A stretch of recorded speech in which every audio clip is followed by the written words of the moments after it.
Bueno, continuamos entonces con esta serie de videos de circuitos digitales y pues estábamos hablando de, pues de primero que todo el encapsulado como tal. Recordemos entonces lo único, pues que tenemos una muesca, esa muesca nos indica en dónde está el primer y último pin y pues lo único que hacemos es hacer una especie de U en donde iniciamos la U pues es el 1 y en donde terminamos la U es el 14. Espero pues que nadie haga la U al revés, pues nosotros siempre estamos escribiendo, escribimos así la U. Entonces pues ahí está. Espero que todo el mundo lo escriba así. Si no, pues simplemente apréndanse que el de la izquierda es el 1 y el de la derecha pues es el último. Listo, eso para tener en cuenta en esta primera parte y pues sigamos entonces con el tema. Arranquemos un poco primero quiero arrancar con la clasificación. Recordemos que en nuestro tema que estaba acá, pues la clasificación estaba de última, pero realmente prefiero colocarla de primera. Me parece que es mucho más lógico arrancar con la clasificación al principio. Entonces recordemos que lo que tenemos al final dentro de un integrado es una serie de transistores, ¿sí? Transistores conectados de alguna forma, pues al final circuitos, y esos circuitos con transistores lo que hacen es comportarse como una compuerta negada, como una AND, como una OR, como una SOR, lo que sea, ¿sí? Entonces, cuando tenemos pues circuitos, realmente nosotros lo que hacemos es trabajar con diferentes niveles de, de complejidad dentro de ellos, ¿sí? Si hablamos ya, por ejemplo, si vemos nuestros procesadores en nuestros computadores, pues realmente lo que tenemos es miles, millones y millones de transistores, al final millones y millones de compuertas lógicas metidas dentro pues de un aparato de estos, ¿sí?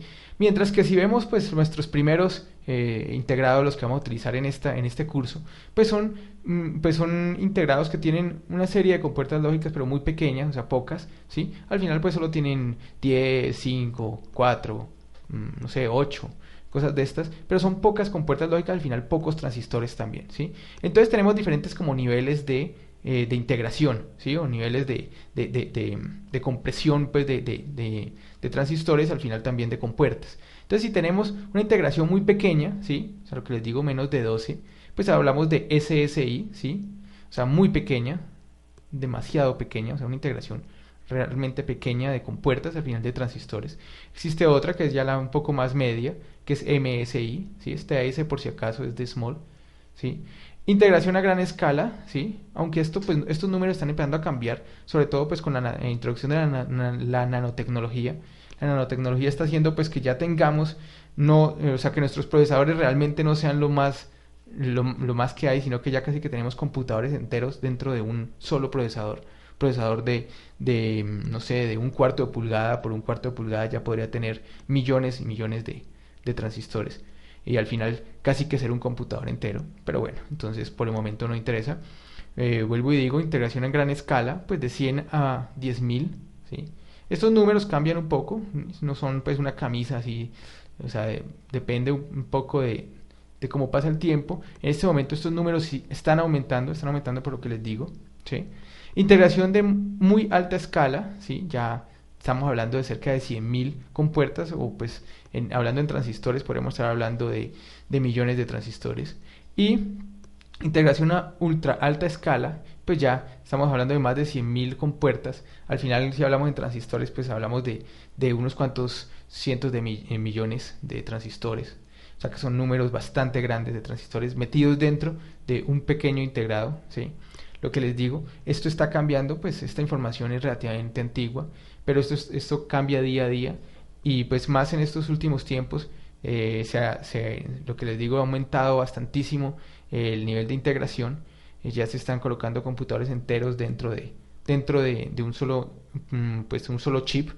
Es el caso pues de los celulares que al final trabajan con un solo chip que es el que hace casi que todo y pues otros cuantos chips que se encargan de la parte de telecomunicaciones y cosas de estas, pero realmente casi que es un solo chip en el cual ya está todos los periféricos, manejo de USB, procesadores, tarjetas de sonido, todo metido dentro de un solo procesador. Entonces dependiendo de eso pues tenemos diferentes niveles de complejidad. Nosotros en dónde nos vamos a mover, realmente nosotros nos vamos a mover aquí, ¿sí? No me gusta ese color, cambiemos ese color como por un color un poco más fuerte para que se entienda. Nosotros realmente nos vamos a mover es en esta parte, ¿sí? O sea, en la parte de menos de 12 compuertas por integrados. De pronto pasaremos a esto, ¿sí? En la última parte del curso. Y bueno, en la parte de VHDL si vemos al menos algo de documentación ya sobre FPGAs, de Xilinx y de Altera, pues de pronto nos meteremos hasta estos lados por aquí, ¿sí? Por estos lados. Pero realmente nuestro curso está enfocado en esta primera parte, o sea, integración en pequeña escala. Por eso pues es un primer acercamiento a todo esto, y pues no es un curso directo ya de digitales avanzadas, sino pues que es un curso introductorio de circuitos digitales. Entonces, lo que les digo, nosotros pues simplemente nos vamos a enfocar en esta primera parte, ¿sí? Integración en pequeña escala. Bueno, entonces avancemos un poco y veamos en qué consiste al final pues un circuito integrado, ¿sí? Cuando hablamos de circuitos integrados, pues podemos hablar de diferentes tipos de circuitos bipolares, y también podemos hablar de circuitos unipolares, ¿sí? Tenemos por un lado los bipolares y unipolares. Veamos pues cuál es la diferencia. Los bipolares, leamos primero y pues luego aclaro. Fabricados con transistores de unión bipolar, NPN o PNP. Entonces pues son este tipo de circuitos los que utilizan al final transistores NPN o PNP.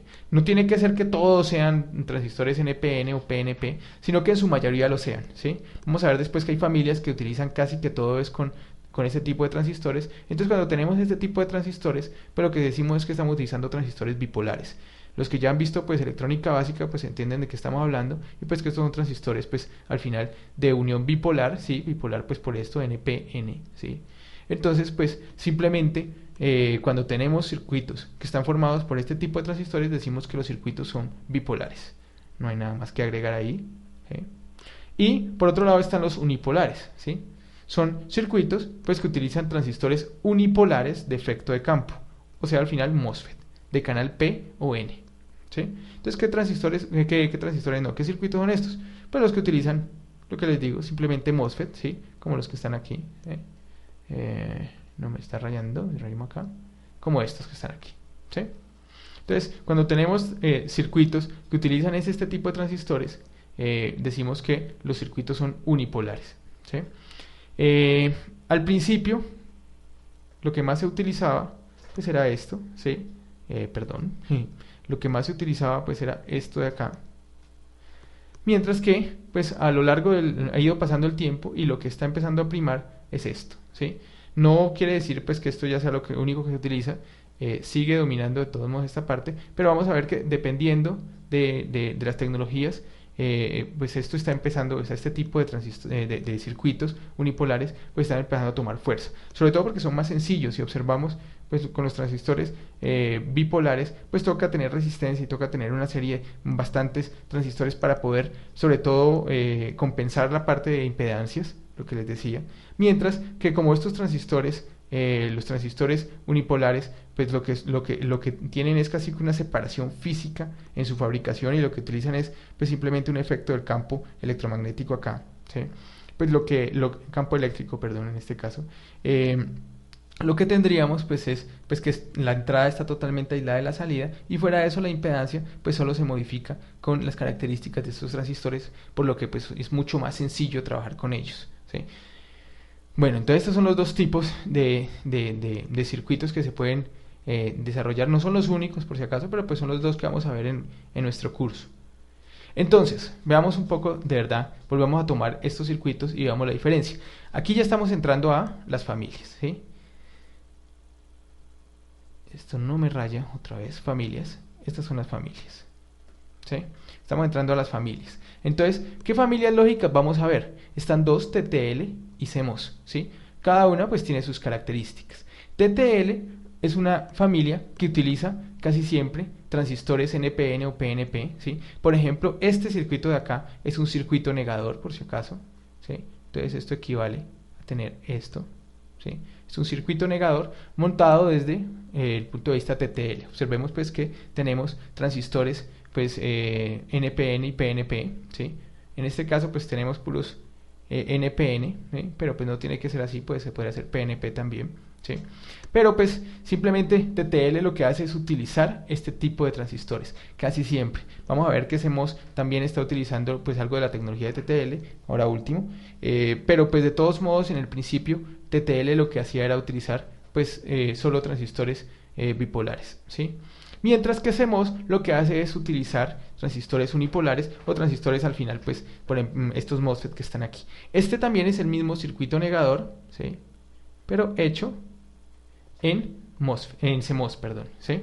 O sea, en tecnología CMOS es este el negador y en TTL es este el negador. Pues vemos que obviamente es mucho más complejo en TTL, aunque TTL es el más difundido por si acaso, ¿sí? Entonces, tenemos estas dos familias, ¿sí? Observemos un poco cómo funciona, así a vuelo de pájaro, parecido a lo que hicimos antes. Pues cuando esto está en 1, lo que vamos a tener es que esto está saturado, ¿sí? Y si esto está saturado, o sea, este transistor de aquí está saturado, pues lo que tendríamos es casi que 0 voltios en este punto, y lo que tendríamos es que este transistor de acá estaría en corte, lo que haría que la salida fuera pues casi que conectada a tierra, ¿sí? Estuviera conectada a tierra. Entonces al final tendríamos 0 a la salida. Cuando esto está en 1, en 0, perdón, pero lo que tenemos es que esto está abierto. Si esto está abierto, este transistor se abre y lo que tenemos es una alimentación por este lado, por el lado de BCC. Esta resistencia es tal que hace que este transistor entre en saturación y si entra en saturación, pues lo que tendríamos es la salida BCC, pues acá. O sea que cuando esto es 0, acá es 1 y cuando esto es 1, aquí es 0. ¿Sí? Pues habría que entrar en todo un cuento de análisis de impedancias para poder entender un poco más por qué en este caso sí podemos estar disparando corriente, pero de todos modos se puede observar que acá tenemos una resistencia relativamente pequeña de 115 ohmios, lo que hace que nuestra impedancia de salida pues sea pequeña y pues por eso al final tengamos buena potencia en este circuito, a diferencia del que hicimos pues en la introducción del curso. Por el lado del CMOS pues es mucho más sencillo. Si vemos pues lo que tenemos es dos MOSFETs que son diferentes, ¿sí? El uno es N y el otro es tipo P, ¿sí? Ahí les dejo de tarea cuál es N y cuál es P. Y pues lo que tenemos es que cuando esto vale 1, uno de ellos conduce, el otro no conduce, entonces pues vendría por acá. O sea que al final esto se reemplazaría como una especie de resistencia en corto y este en una especie de resistencia casi que abierto, o sea un circuito casi abierto. Entonces en este caso no habría conducción en uno de ellos y lo que tenemos es que cuando tenemos 0 voltios acá, pues acá tendríamos pues, o sea, bueno, VDD en este caso en la salida, y cuando tengamos 5 voltios o VDD en la entrada, pues lo que tendríamos es 0 en la salida y no tendríamos ningún tipo de problemas de impedancias, dado que pues esto casi que se conecta directamente a la salida o pues a la tierra en este caso, ¿sí? Entonces la VDD se conectaría a la salida o la tierra a la salida, dependiendo de lo que queramos. Bueno, me estoy pasando del tiempo. En el próximo video hablamos más de estas familias y pues todo este cuento de TTL y CMOS. Vamos a ver un poco más definiciones y con eso pues ya entramos más en materia. Gracias.